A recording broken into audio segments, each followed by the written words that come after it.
All right, greetings, folks. Here's the presentation of my project in summary, and with the title is the application of the polite theory in Chinese cultural setting. And the main content of this project is going to focus on Brown and Levinson's polite theory, which is actually originates from Western culture, but Brown and Levinson intended for their politeness theory to be universal.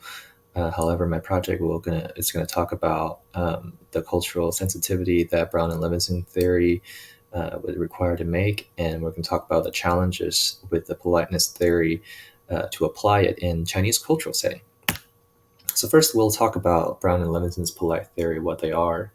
Now, Brown and Levinson developed their social linguistic theories with the center on the idea to manage one's social relationship through politeness.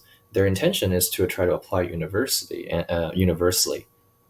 its theory itself, the politeness theory, focus on how a person presents itself, their public self-image, and then their social identity, how they socialize with others.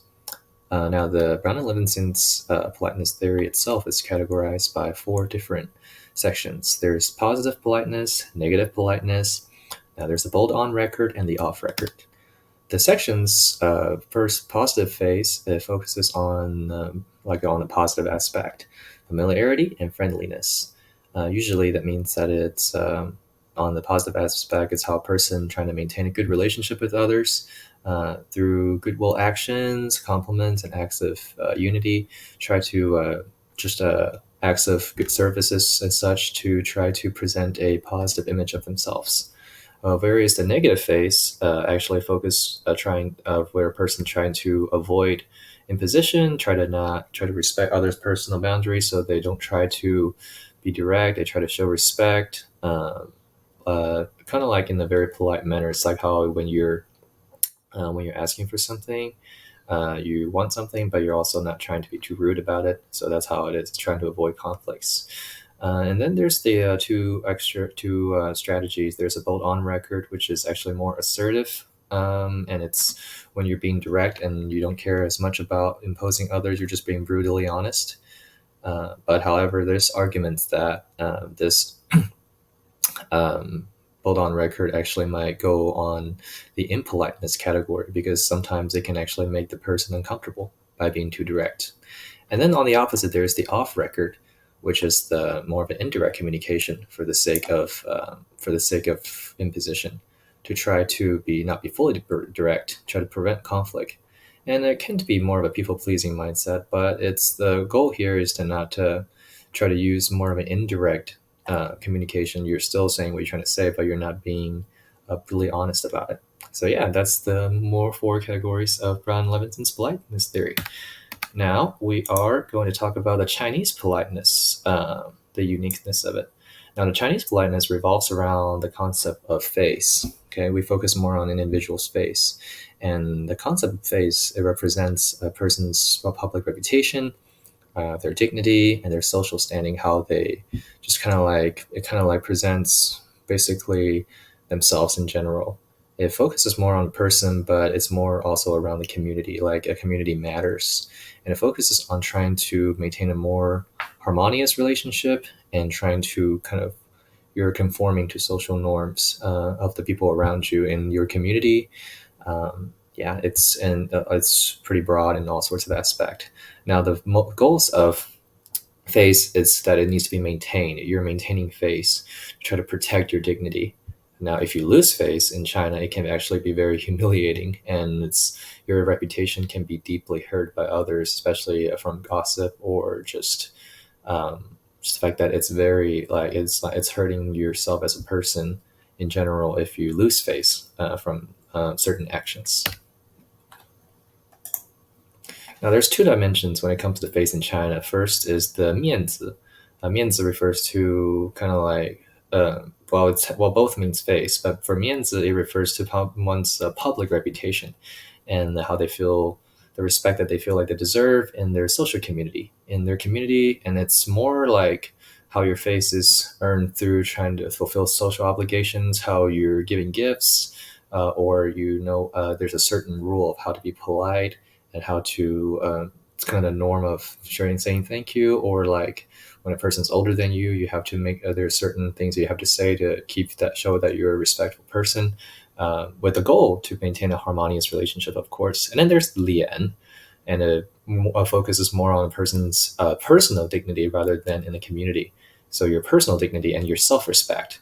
Now that is earned through how you present yourself in a favorable light, how you present yourself in a positive image to other people, and you try to make sure you avoid behaviors that could lead to how you embarrass yourself or loss of face. And the significance of losing face is pretty big. You just don't know what. It can be anything small. As soon as you make a mistake, then it can be hurt, embarrassing, and that could lose kind of like your self-respect as well as how others see you. Not always that detrimental, but that's kind of the idea of it.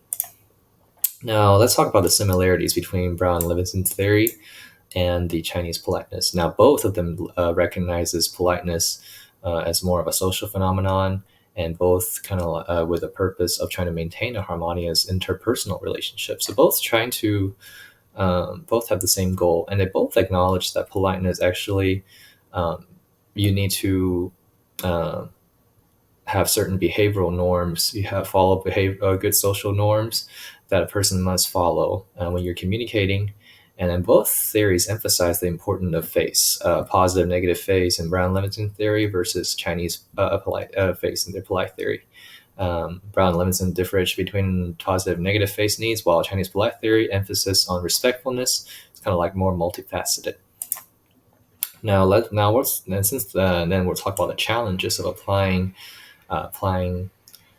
to Brown and Levinson's theory in the Chinese cultural setting. Now, first is the cultural virility in politeness norms, because Chinese culture itself, it's at least as far as its long history, it's especially being in East Asia, we have our. I'm from China as well, so that's why I'm saying we. But Chinese culture has distinct norms and expectations regarding politeness, and that can differ from a lot from Brown and Levinson's theory, especially when it's developed primarily in the Western context. And Chinese culture has a hierarchical nature of Chinese society, hierarchical, and they can prioritize more on group setting, how you take care of the community versus how you're individual, how you worry about yourself.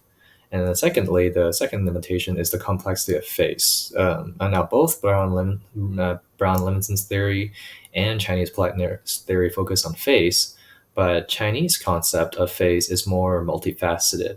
It's different from like just the positive negative model in Brown Leminson's theory. So that could it would be hard to just apply the theory and saying that it works as well in Chinese setting because of that.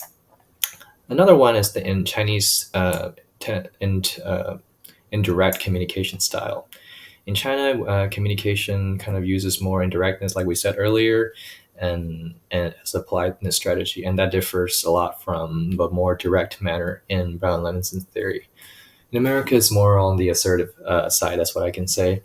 And in Chinese communication, in their indirectness, it uses more on this more subtle linguistic cues, and then to convey their politeness. And it's different from how the politeness theory from Brown Levinson's, where it's based more on explicit speech acts, what you say, and your assertiveness. And then, excuse me, there's a collectivist orientation, because it says Chinese culture emphasizes collectivism and interdependence. So it kind of prioritizes the maintenance of social harmony and hierarchical relationships. So that difference from how in Brown Leminson's theory you're focusing more on the individual face. And then last but not least, Chinese communication focuses more on high context. It conveys more implicitly through contextual cues and how your shared cultural knowledge. Most people in China are raised in one certain knowledge. They're taught by the distinct history, especially Confucianism, and so they talk with a lot more implicitly through textual cues. And since we all know the same stuff, we tend to talk more in a high context manner. And that differs a lot from Brown Leminson's theory because it focuses more on explicit linguistic strategies, and it categorizes more in low context. You just try to be short. You're not trying to uh, um, beat around the bush. Just try to say what you say your main thesis point. It's kind of like the differences between Chinese people like to. It's like saying that you're telling us you're wanting to make a point by telling a story about it, and then what like okay, what's the point of saying that? Well, let me tell you why, and then you tell the reason why you talk about it. That's your main point. But after you tell the story, versus when people in the Western context, it's more like, all right, say what you want to say right now. Say your main point first, and then let me hear like what you're trying to say.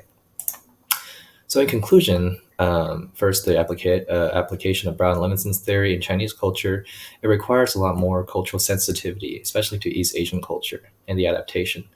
And the secondly, Brown Levinson's theory, it definitely provides a valuable framework for understanding politeness phenomena in general, but the application in Chinese culture definitely would need to have a careful consideration of the cultural intricacies and challenges. So, yeah, moral of the point is that it's not just going to be Chinese culture that it's going to be difficult for Brown Levinson's theory to apply to.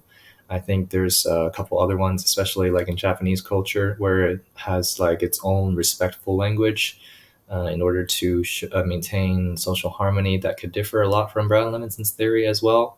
But overall, here's the challenges that it leads to apply in the Chinese cultural setting. All right, thank you very much.